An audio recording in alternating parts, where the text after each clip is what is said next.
Hi అండి. ఈరోజు egg బజ్జీలు తయారు చేసుకుందాం. ఈ ఎగ్ బజ్జీలు చాలా టేస్ట్గా చాలా బాగుంటుందండి. కారం పొడి అద్దుకొని తింటే భలే టేస్ట్ ఉంటుందండి. ఈ తయారీ విధానం ఇప్పుడు నేను చూపిస్తాను. ముందుగా 4 కోడిగుడ్లు ఉడకబెట్టేసుకోవాలి. ఈ ఉడికిన కోడిగుడ్లని సగానికి ఇలా కట్ చేసేసి పక్కన పెట్టేసుకోవాలి. ఇప్పుడు ఒక బౌల్ తీసుకొని అందులోకి శనగపిండి, ఒక స్పూను బియ్యపిండి, కారం హాఫ్ స్పూను, తగినంత ఉప్పు, కొద్దిగా చిటికెడు సోడా ఉప్పు కూడా వేసేసి పిండిని మొత్తం ఇలా కలిపేసుకోవాలి. పిండి మొత్తం కలిపేసిన తర్వాత కొద్దిగా వాటర్ పోస్తూ పిండిని మొత్తం కలిపేసుకోవాలి. ఉండలు లేకుండా పర్ఫెక్ట్గా కలిపేసుకోవాలి.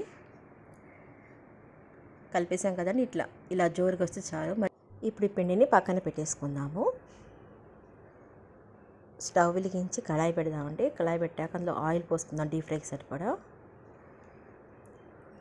ఆయిల్ హీట్ ఎక్కాక ఇప్పుడు శనగపిండిలోకి ఎగ్గుని ఇలా ముంచేసి ఒక్కొక్కటిగా ఎగ్ బజ్జీలు వేసుకుందాము. అన్ని బజ్జీలు ఇలా వేసుకుందామండి ఎగ్గుని. ఇవి చాలా టేస్ట్ ఉంటాయండి.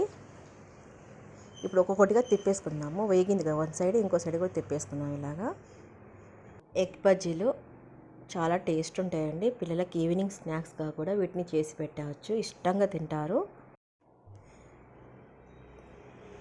ఇలా ఒక్కొక్కటిగా తిప్పేసుకోవాలి మొత్తం. అయితే రెండు వైపులా పర్ఫెక్ట్గా వేగుతుంది.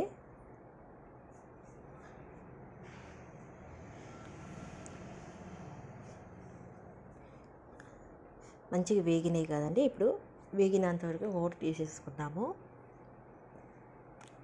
ఒక టిష్యూ పేపర్ తీసుకొని వేరే ప్లేట్లోకి తీసేసుకోవాలి.